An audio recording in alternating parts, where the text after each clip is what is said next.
We have just installed this new latch here. These are latch kits from Shoop. I don't think our monitor's reading quite right. I don't know what's up with it. I'm beginning to get quite unhappy with this loop system.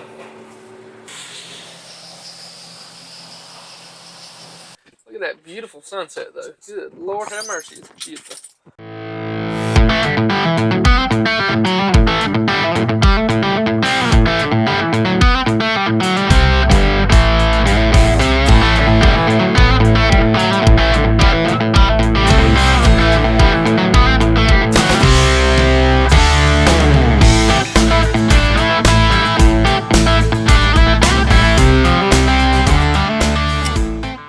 Good morning guys, my name is Luke. Welcome to Ruth Farms. Today is Saturday, October the 5th. Kind of going to be all over the board probably today. We may potentially try to get the John Deere 6620 out. Got just a little bit of work I want to do on the corn head. I got some latches that hold the snoots down. I want to install some of those on it so that once we get started shelling corn, we don't have snoots falling off like we did in the last video. But this morning, while the dew's drying off, I thought I'd get out here, take a look at some of our double crop beans over here. Excuse me, our full season beans over here. As you can tell back there in the background, they're really starting to change and drop their leaves. And you can kind of see a line right there as well. This, from here over, where it's still really green and yellow, that was our biological treatment plot with the extension agency from NC State here in North Carolina. So I'm going to guess we're probably 3 weeks away from starting soybean harvest. If I was guessing, all is going to depend on the rain and stuff because we've been getting a ton of rain here lately. But I was also going to show you guys, this is the new farm that we picked up this year.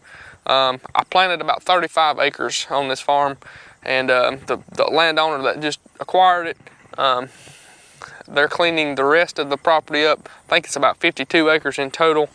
If you guys remember back or have been around long enough, I've mentioned it in a video or two. There's a spot over there they're clearing up, probably, I'm gonna guess 4 to 5 acres maybe, and then the remainder of that land is here. But they are doing a phenomenal looking job here. There's a swag down in here. There's probably no way that they'll be able to do anything with it. It stays wet. But they're running this, I guess it's like a rock rake, a root rake through this, and boy is it making it look good. I mean, it's obviously a little choppy down through there, but we'll have to smooth that out with the disc and stuff. But this thing's doing a good job as far as getting the trash out and stuff. Pretty amazed, honestly.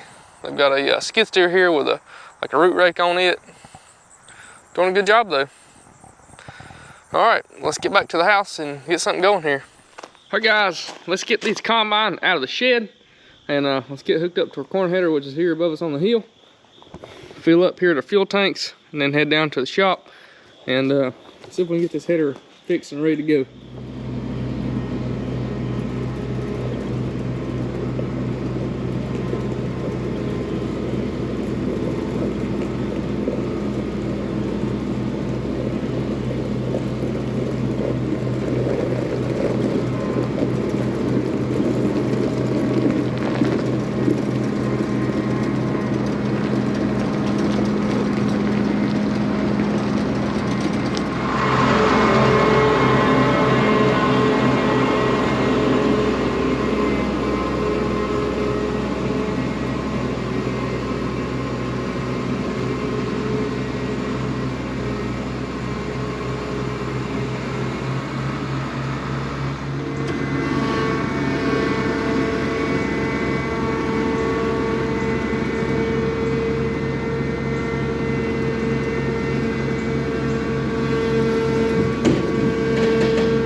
Alright, so we got our corn header hooked up here. This is a John Deere 643 corn header. It's set up for 30-inch rows. This was our snout that was messed up on the last video, or on our first corn harvest video. I got a metal snout, bent everything back in, and welded it in place. We also picked up, I've got to get this one adjusted and tightened. We picked up some latch kits for all of these doors down through here, because right now, when I purchased the header, the previous owner had just kind of zip tied them or like wire tied them or something. So we're gonna fix it right. All right, so here on our farm, we run a red dyed diesel fuel in all of our farm equipment. Basically meaning, you know, red dyed diesel fuel, you can't put it in big trucks. Stuff that's gonna be on the highway. It's non-taxed, unlike a traditional clear, blue, whatever you want to call it, diesel fuel you'd get at a normal gas station.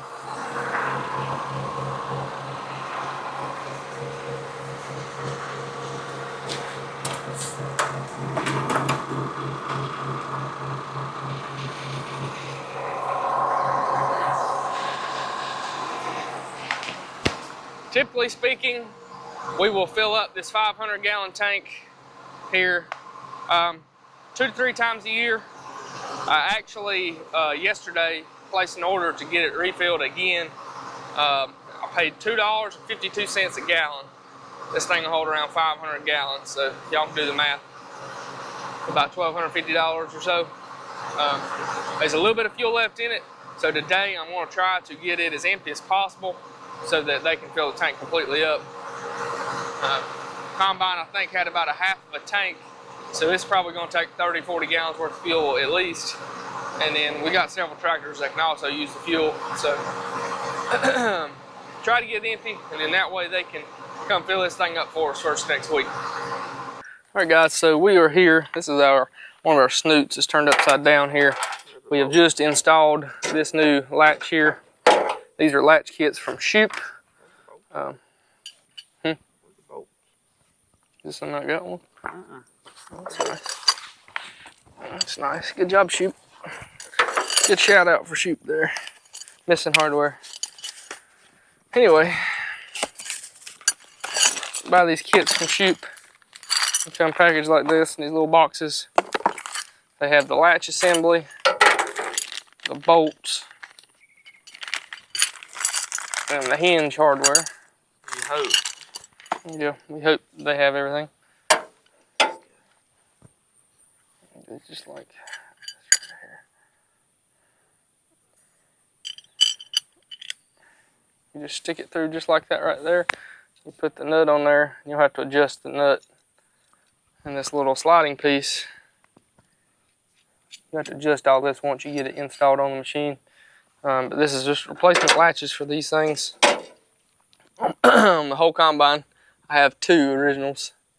Or I say originals, at least original to when I got the machine. But they just mount on here just like kind of like how a roller chain does. I got these little chain link pieces, and then you literally have, looks just like a chain link here.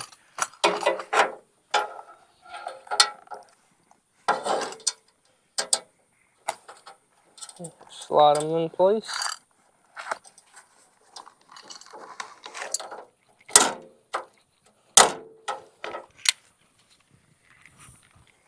You guys can tell they're just about like a chain link, master link.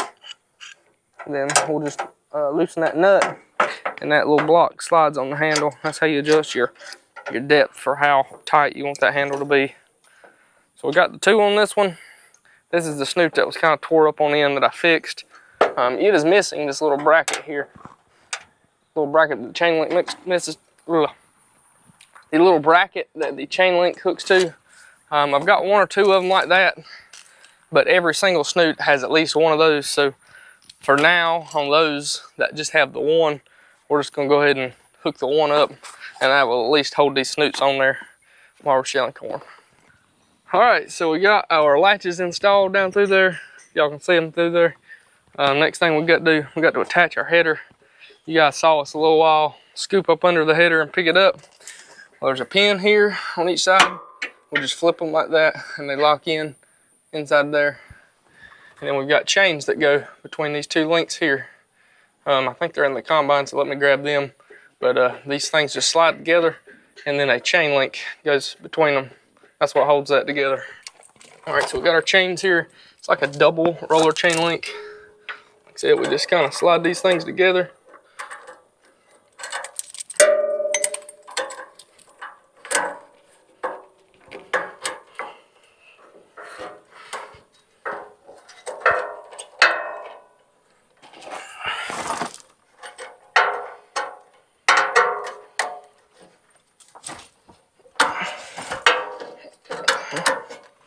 All right, they go on just like that, and then you slide this little cover over, and that holds everything in place.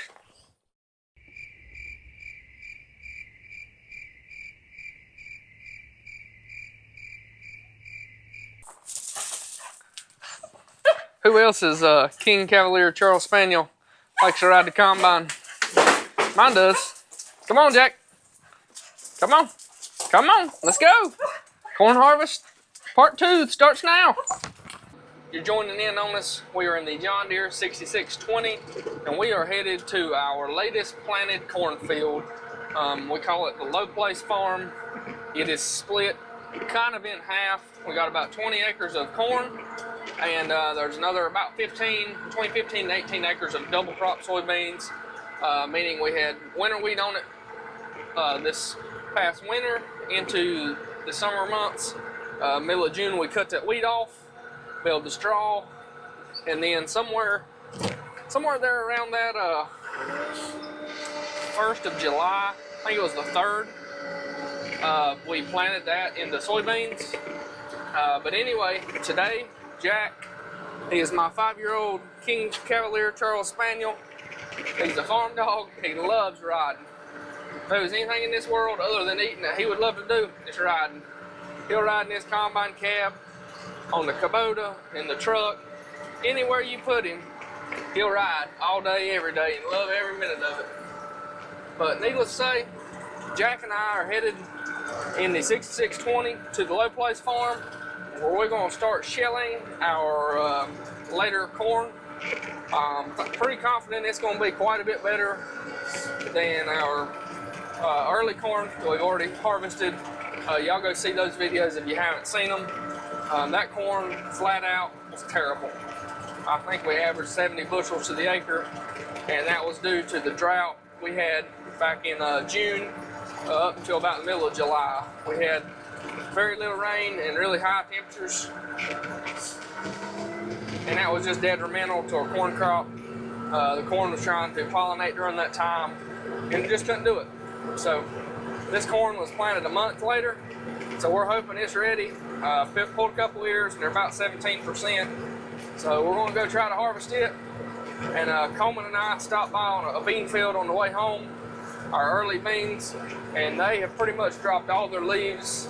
And I mean, aside from some green vines here and there, for the most part, the beans are, probably around that 15 to 16% moisture range. So we're going to have to be getting ready to start picking them before long, because I've read way too many people this year have experienced like 7-8% moisture soybeans before they've got to be able to shell them, just because the stems didn't dry out. So we're going to try to prevent that, and but we're going to try to shell today. If it's ready, we'll shell today and tomorrow, and then Friday we're going to have to do some chicken litter hauling potentially, and if we do that, Saturday we'll either try to finish up corn or maybe even potentially start in on the bean crop. We'll just see what happens. But let's go get started on this corn over here, see what it's like. We got our new latches installed on our snoots out here, and if y'all remember back from our first and second corn video, this snout here was messed up. The end of it, I got it patched up, fixed up. So we should be ready to roll on some corn now, y'all. Let's get in the field and get going.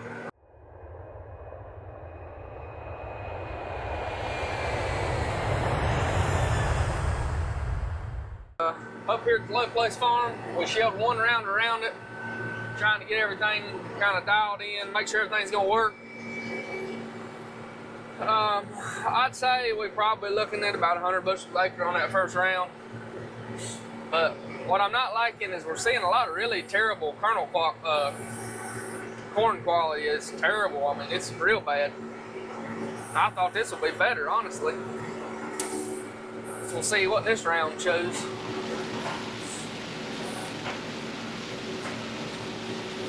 Corn has had a rough life. It's lived through the droughts. It's been rained on I don't know how much this fall. It's just now finally started to decide to the cobs to fall over, which will keep the rain out of them. Thankfully it has. It's been a heck of a year, I can tell you that much.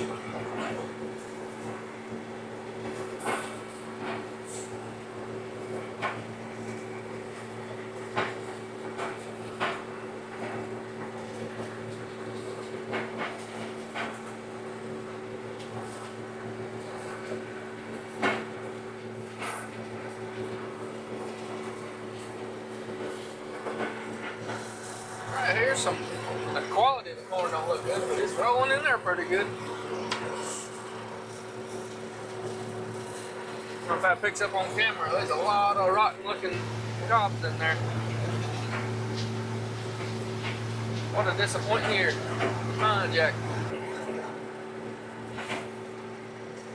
I don't think our monitor's reading quite right. I don't know what's up with it.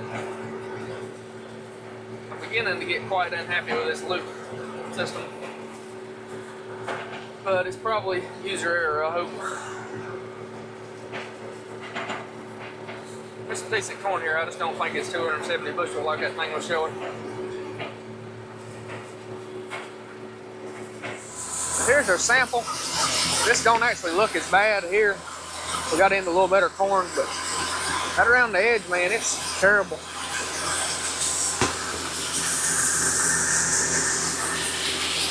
Kind of see some of those rotten kernels in there.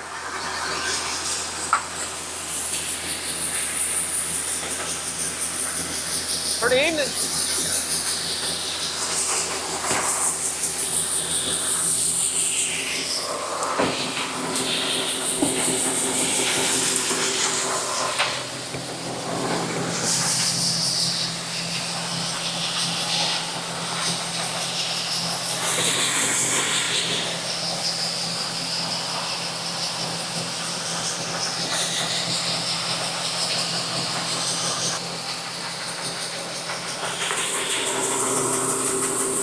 Showing 16.6, what little bit I just sampled. Y'all can tell it by the camera though, it don't have a pretty color. It's got a lot of crappy kernels in it. Stuff similar to this. It's been too wet. What do you think, Jack? I don't know, hopefully people will buy it. We'll see. This corn here looks a lot better. Don't know if that's completely right, but I think we're getting it closer to dialed in now. Jack is happy to be in the combine again, aren't you, buddy? Me too, buddy. Corns are rolling in. Sorry for the dirty window. I tried to clean it as best as I could with what I had, but this corn's pretty dusty. Wait till we get started on beans. Like our moisture is staying around at 17–18%, which is fine. I'm gonna put it in the bin and we're gonna blow air on it, so we'll be able to dry that down pretty easily.